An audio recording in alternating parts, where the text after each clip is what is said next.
بسم اللہ الرحمن الرحیم۔ ہم امید کرتے ہیں کہ آپ خیریت سے ہوں گے۔ ہماری دعا ہے کہ اللہ پاک آپ کو خیر و عافیت سے رکھے۔ پیارے دوستو، اگر دیکھا جائے تو مہندی لگانے کا رواج صرف تہواروں کے ساتھ مفقود ہو چکا ہے۔ حالانکہ کچھ عرصے پہلے خواتین مہندی کا استعمال عام طور پر کیا کرتی تھیں اور خواتین کے ہاتھوں پر اکثر مہندی کا رنگ ہوا کرتا تھا۔ اور یاد رہے کہ آج جو مہندی استعمال کی جاتی ہے وہ مہندی بھی مہندی کم اور کیمیکل زیادہ ہوتی ہے۔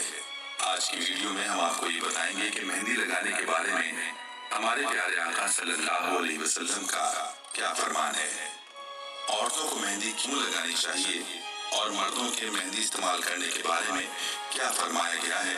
اس بارے میں جاننے کے لیے آپ سے التماس ہے کہ ویڈیو کو آخر تک ضرور دیکھیے گا۔ ابھی تک آپ نے ہمارے چینل کو سبسکرائب نہیں کیا تو ہماری آپ سے گزارش ہے کہ آپ ہمارے چینل کو ضرور سبسکرائب کر لیں اور ساتھ ہی لگے بیل کے بٹن کو بھی پریس کر لیں تاکہ آپ کے پاس فیوچر میں ہماری اپلوڈ ہونے والی مزید اسلامک اور معلوماتی ویڈیوز کا نوٹیفیکیشن بر وقت ملتا رہے۔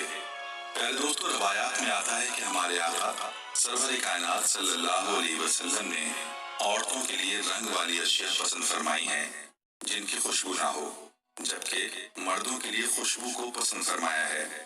دوستو، آج کا ہمارا موضوع ہے مہندی کے بارے میں کہ اس بارے میں حضور اقدس صلی اللہ علیہ وسلم کا کیا فرمان ہے، مہندی کا استعمال آپ صلی اللہ علیہ وسلم نے کیسے فرمایا اور اس کو عورتوں کے لیے پسند فرمایا یا نہیں۔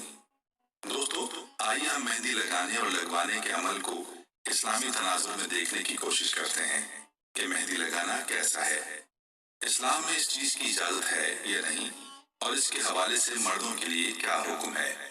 تو دوستو، اس حوالے سے امام نووی رحمۃ اللہ علیہ المجموع میں فرماتے ہیں، ہاتھوں اور پاؤں کو مہندی کے رنگ سے رنگنا مشہور حدیث کی وجہ سے شادی شدہ عورتوں کے لیے مستحب ہے۔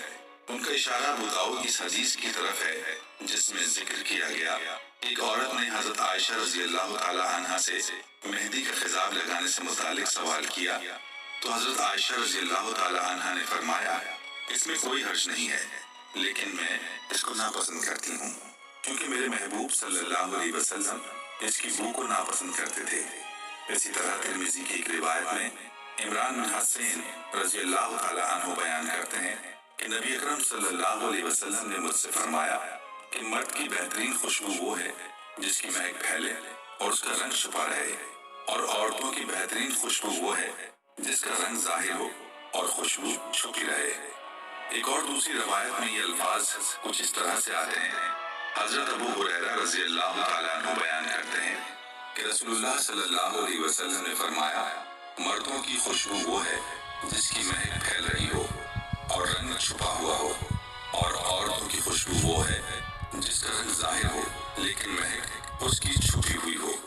اس کا مطلب یہ ہے کہ مرد ایسی خوشبو لگائیں جس کی بو ہو اور رنگ نہ ہو، جیسے عطر اور عود وغیرہ، اور عورتیں ایسی خوشبو لگائیں جس کا رنگ ہو مگر خوشبو نہ ہو، مثلا زعفران اور مہندی وغیرہ۔ دوستو، یاد رہے کہ مہندی ایسی ہی چیز ہے جس کا رنگ تو ہوتا ہے لیکن اس کی خوشبو نہیں ہوتی، اس لیے اس کو عورتوں کے لیے پسند کیا گیا ہے۔ یاد رہے کہ مہندی اور خضاب میں فرق ہے، خضاب کو ناپسند کیا گیا ہے۔ دونوں تک بات ہے مہندی کی، تو یاد رہے کہ مہندی سے ہاتھ پاؤں رنگنا عورتوں کی زینت ہے، مردوں کو ایسی زینت سے منع کیا گیا ہے جسے عورتیں استعمال کرتی ہوں۔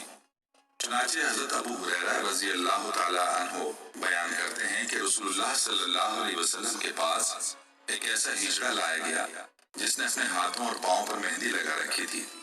رسول اللہ صلی اللہ علیہ وسلم نے پوچھا، اس نے ایسا کیوں کیا ہے؟ عرض کیا گیا، یا رسول اللہ صلی اللہ علیہ وسلم، اسی طرح یہ عورتوں سے مشابہت اختیار کرتا ہے۔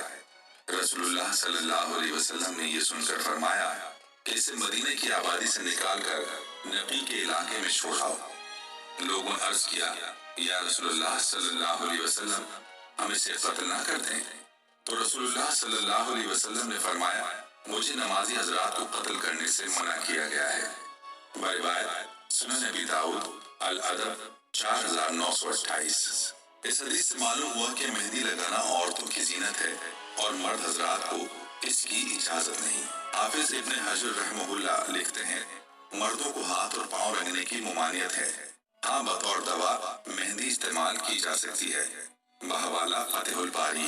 ناظرین، آپ نے حضور اقدس صلی اللہ علیہ وسلم کے ارشادات ملاحظہ فرمائے کہ عورتوں کو تو اس بات کی اجازت ہے کہ وہ مہندی استعمال کریں اور خاوند کی خوشی کے لیے کریں تو زیادہ اجر ہے، جبکہ غیر محرم کے لیے زیب و زینت کرنا حرام ہے اور مردوں کے لیے بھی جائز نہیں کہ وہ مہندی کا استعمال کریں۔ البتہ مردوں کو داڑھی کے بالوں کو رنگنے کی ترغیب دلائی گئی ہے، جیسا کہ مسند احمد، نسائی اور ابو داؤد کی روایت میں ابو رمشہ رضی اللہ تعالیٰ عنہ فرماتے ہیں، میں نبی کریم صلی اللہ علیہ وسلم کے پاس آیا، آپ صلی اللہ علیہ وسلم نے اپنی داڑھی مبارک کو مہندی لگائی ہوئی تھی۔ ابن عمر رضی اللہ تعالیٰ عنہ سے مروی ہے کہ رسول اللہ صلی اللہ علیہ وسلم کو میں نے دیکھا وہ زرد رنگ کا خضاب لگاتے تھے، میں بھی یہی پسند کرتا ہوں۔ دوستو، معلوم ہوا کہ آپ صلی اللہ علیہ وسلم نے خضاب لگایا، جیسا کہ ام سلمہ رضی اللہ تعالیٰ عنہ کی ظاہر حدیث میں ہے، اور جس طرح ابن عمر رضی اللہ تعالیٰ عنہ کی حدیث میں ہے کہ آپ صلی اللہ علیہ وسلم نے زرد خضاب لگایا۔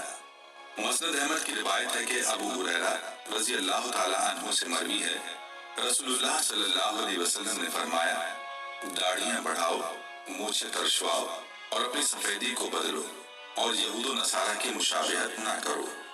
یہ حدیث ان الفاظ کے ساتھ بھی مروی ہے، آپ صلی اللہ علیہ وسلم نے فرمایا، یہود و عیسائی اپنے بالوں کو رنگتے نہیں، تم ان کی مخالفت کرو۔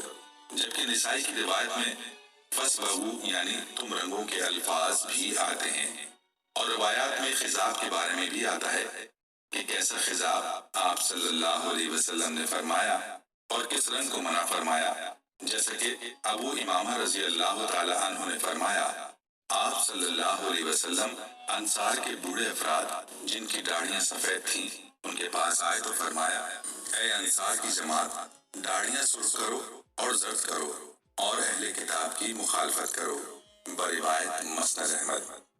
اور ترمذی اور ابن ماجہ کی روایت میں ابو ذر رضی اللہ تعالیٰ عنہ نے کہا کہ رسول اللہ صلی اللہ علیہ وسلم نے فرمایا، بے شک جس چیز کے ذریعے تم اپنی سفیدی کو بدلتے ہو ان میں سے سب سے اچھی مہندی اور کتم ہے۔ اور ابو داؤد کی روایت ہے کہ ابن عباس رضی اللہ تعالیٰ عنہ سے مروی ہے کہ نبی کریم صلی اللہ علیہ وسلم کے پاس ایک آدمی گزرا جس نے مہندی کا خضاب لگایا ہوا تھا۔ آپ صلی اللہ علیہ وسلم نے فرمایا، یہ کس قدر اچھا ہے۔ پھر ایک اور آدمی گزرا جس نے مہندی اور کتم ملا کر لگایا ہوا تھا، فرمایا یہ اس سے بھی اچھا ہے۔ پھر ایک اور آدمی گزرا جس نے زرد خضاب لگایا تھا، آپ صلی اللہ علیہ وسلم نے فرمایا یہ ان سب سے اچھا ہے۔ مذکورہ بالا روایات میں بعض میں مطلقاً خضاب لگانے کا حکم ہے لیکن رنگ کی قید نہیں، جبکہ سیاہ رنگ کی ممانعت ملتی ہے، جیسے کہ جابر رضی اللہ تعالیٰ عنہ بیان کرتے ہیں، فتح مکہ والے دن ابو بکر رضی اللہ تعالیٰ عنہ کے والد ابو قحافہ کو لایا گیا، ان کا سر اور داڑھی صفامہ سفید پھول والے درخت کی طرح سفید تھی۔ آپ صلی اللہ علیہ وسلم نے فرمایا، اس سفیدی کو بدلو اور سیاہی سے اجتناب کرو۔ شرح مسلم میں امام نووی رحمۃ اللہ علیہ فرماتے ہیں، اصحاب قول کے مطابق سیاہ خضاب حرام ہے۔ یہ بھی کہا گیا ہے کہ سیاہ خضاب مکروہ تنزیہی ہے۔ مختار قول حرمت کا ہے، اس لیے کہ آپ صلی اللہ علیہ وسلم نے فرمایا، سیاہ خضاب سے بچو۔ اس لیے ہمیں بھی چاہیے کہ آپ صلی اللہ علیہ وسلم کی تعلیمات پر عمل کریں، ہماری بہنیں مہندی کا استعمال کریں اور بھائیوں سے گزارش ہے کہ وہ اس سے اجتناب کریں۔